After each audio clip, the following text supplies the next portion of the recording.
I'll be sitting here prepping food and it's like, boom.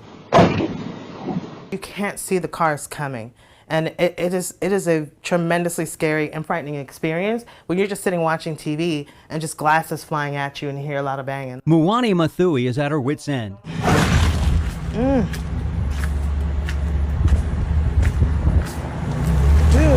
She has to brace herself and autistic son from the impact of vehicles slamming into her home as they try to pass through the alley next to it. Muwani bought the house in 2010. The entire block was part of an East Side redevelopment project. She claims the builders miscalculated measuring her row home and it encroaches the alley by 8 inches. It was supposed to end right before this little white pipe. It was supposed to end there. So I'm significantly encroaching. The developer, Rebuild Metro, says that's not true and points to surveyor stakes to back that up.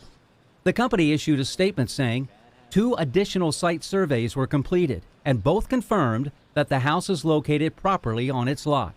Her house is where it's supposed to be. Rebuild Metro says 3 BGE utility poles are the problem. So the finger pointing is now squarely at the city to do something. What's done is done. The damage is done. It's financially draining me to the point that I can't afford the house anymore. The city put in poles as bumpers, but it hasn't worked.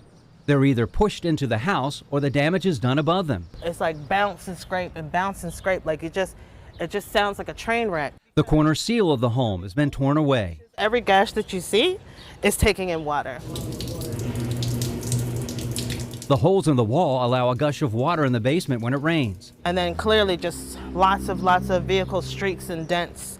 Vehicles have ruined her fence and busted her gate. Big gashes which are letting water inside the wall. The metal is completely bent and damaged and the screen is missing from this window. This is the one that takes in water every time it rains. To mitigate mold, all but a small patch of flooring had to be removed in the living room and kitchen. All the floors in the dining room are gone. She covers the area with mats. Muwani says repairs have cost her more than $100,000. She pays out of pocket to keep homeowners insurance down, which, by the way, she says, has jumped from $300 to $7,000 a year. I can't sell the house. I can't rent the house. A real estate agent won't touch it because of the amount and frequency of vehicle strikes. City garbage trucks can't squeeze by. Pickups are now in front. The solution is simple. You take one of these and you put it here, but it's not as easy as you think. The city won't do it.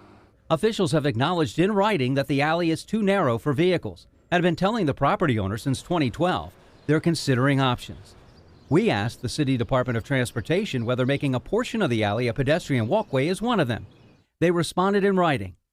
The Department of Transportation is still reviewing options and will be presenting the homeowner with that information once our investigation is complete. This is no way for anybody to live. I think I've been more than patient.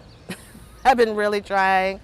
I'm not trying to create any waves, trying to create any issues, but at the end of the day, I have to speak on something that's financially crushing me. And at the end, just resolve it. That's all I'm asking, just resolve it.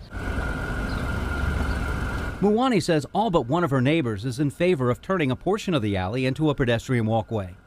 There are alternative ways to get in and out of the area, but that hasn't persuaded city officials.